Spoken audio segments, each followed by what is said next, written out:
How we doing, guys? Welcome back to the channel, and today is a ninja guide for you ninjas out there that have hit that 261 AP bracket on your Nuva. You feel like you're coming online, you've been grinding Archments. Well, now it's time to transition into Hystria.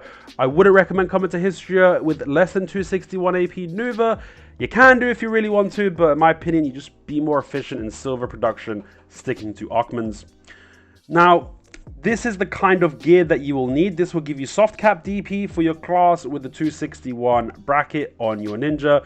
You might have a slightly different setup, but when you've got over 261 AP or equal to 261 AP on both your regular AP and your awakening AP, that is when you are ready to come here. And the crystal setup that I will suggest to you guys will be to have Jin half-year crystals in your helmet, to have Jin Viper crystals in your gloves, and to have either Awakened Spirit or Voltara Spirit Crystal in your Nuva.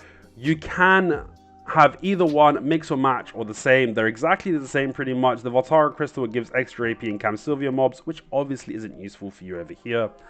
And for your Zaka, you're going to have Precision Crystals. The new Hanhoom Crystals I'd recommend putting in your boots and in your chest piece for now. I would recommend switching this around in the future when we get Garmoth's Heart, but this is just the most efficient setup that I've found for us console players.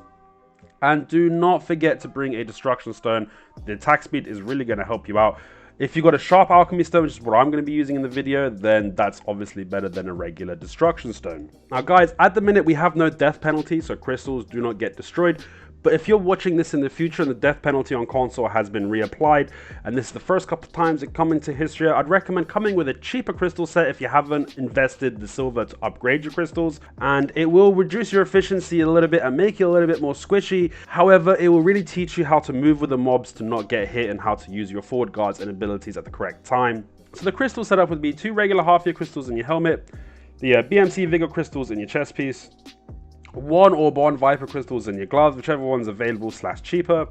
You're going to stick with the same crystals in your Awakening and your Zaka weapons. They're going to stay the same. And for your boots, get the Nature Adamantine and the Black Magic Crystal Adamantine to help resist some knockdowns from the mobs. And this will be the cheaper way of getting in there to learn Hystria.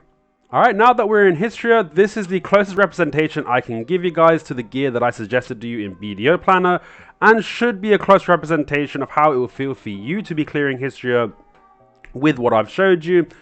But some extra things, I will take some elixirs with you.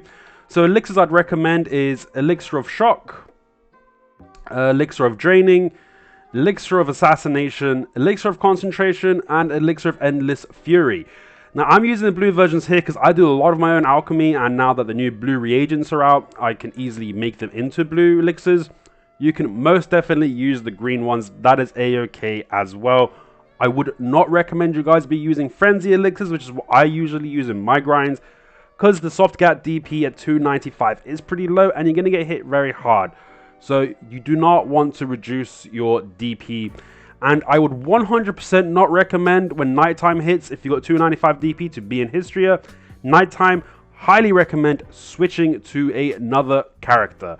If you guys do have the 10, the Villa buff is really helpful as well. All AP plus 10, all DP plus 10, HP plus 200, resistances plus 10%, ignore resistances plus 5%. This is all really going to help you out in terms of clearing. So for my crystal setup, it is the same what I showed you except for the helmet. I'm not putting Jin half years in a plus 14 Grunner helmet.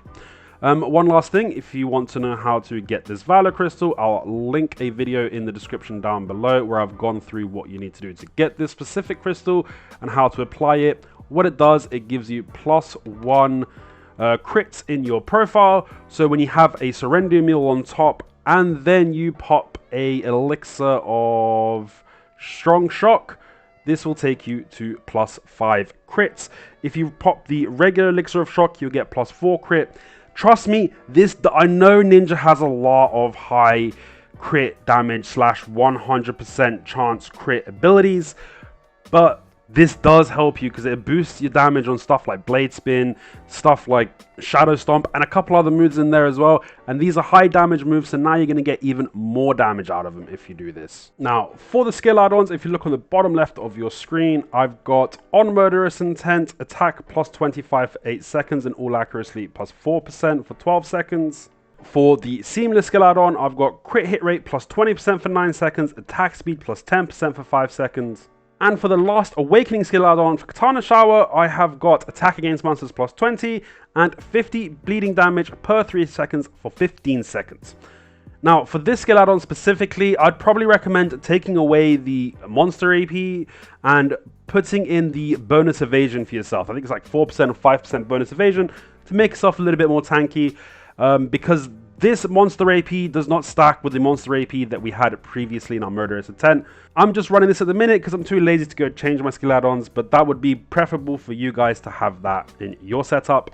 Now, for my pre-awakening skill add-ons, I've actually got the crit hit 20% for 9 seconds on Fatal Blow and attack speed plus 4% on Fatal Blow.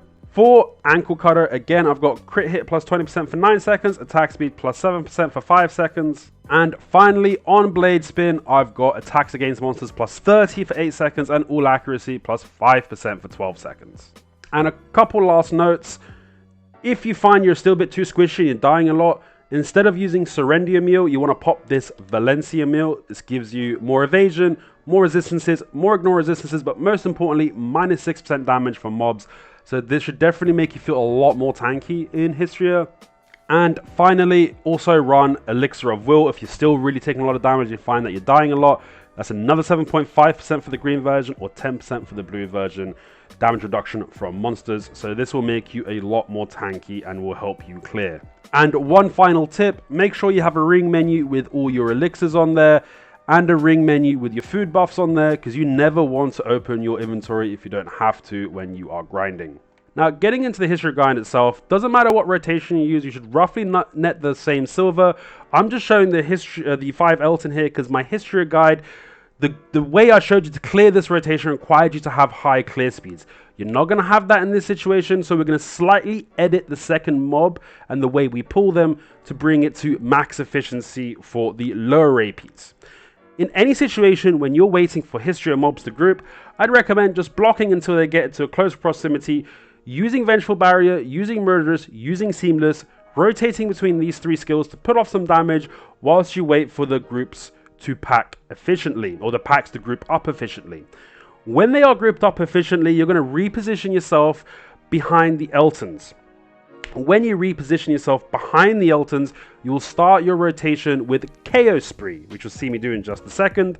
And in this situation, whilst I'm doing KO Spree and it's the first pack, I then pop my loot scroll to, again, maximize efficiency.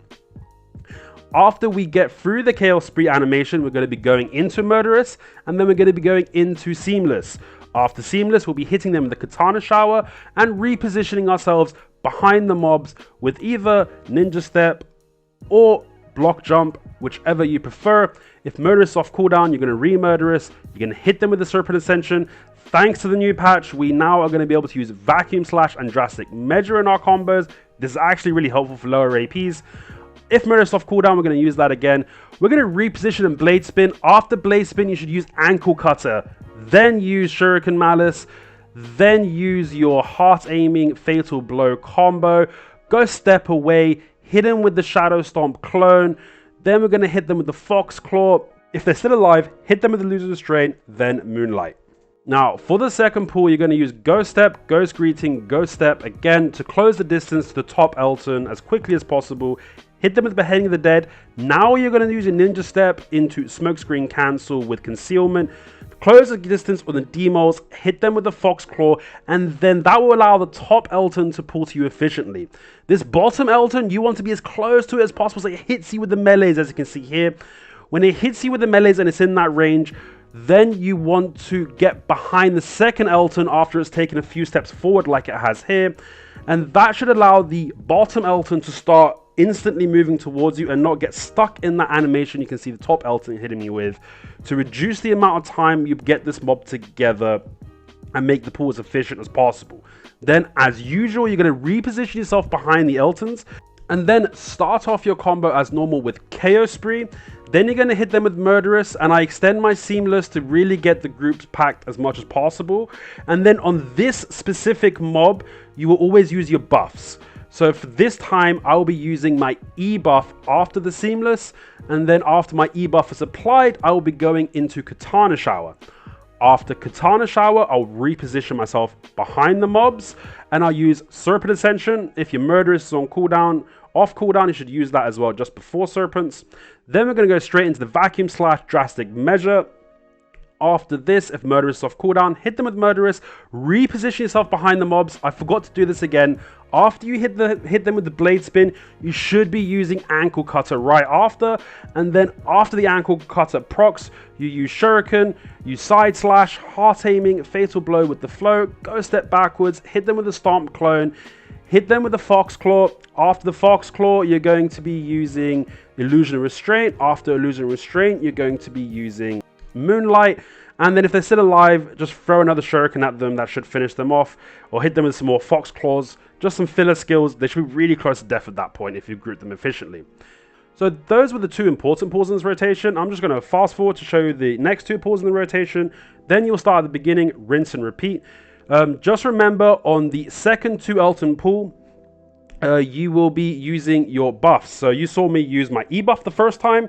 In that same pull, the second time round, your E buff will be on cooldown. Then you'd use your Rage Absorption for the common Rage. And then the third time around, your Rage will be on cooldown. So you'll be using the E buff again. And then you're just going to rotate between one time E buffing, one time Raging until the timer on your scrolls is finished.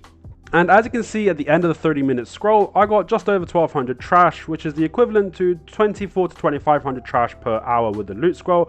So if you follow this guide, you should be expecting those numbers once you got your moves down and you're as efficient as you can be. Guys, thank you very much for watching. I hope this video has helped you ninjas out there. If it has, leaving a like is really going to help my channel. And if you know any other ninjas that this could help, share this video with them as well. I am very busy, but I will be doing my best to post some content as consistently as possible in the future. And I will be doing a 500 subscriber special. And there's an idea I want to test out to see how it works that will help some of you, my viewers and my subscribers as well. So we'll see how that goes. Again, thank you for watching, and I'll catch you guys in the next video.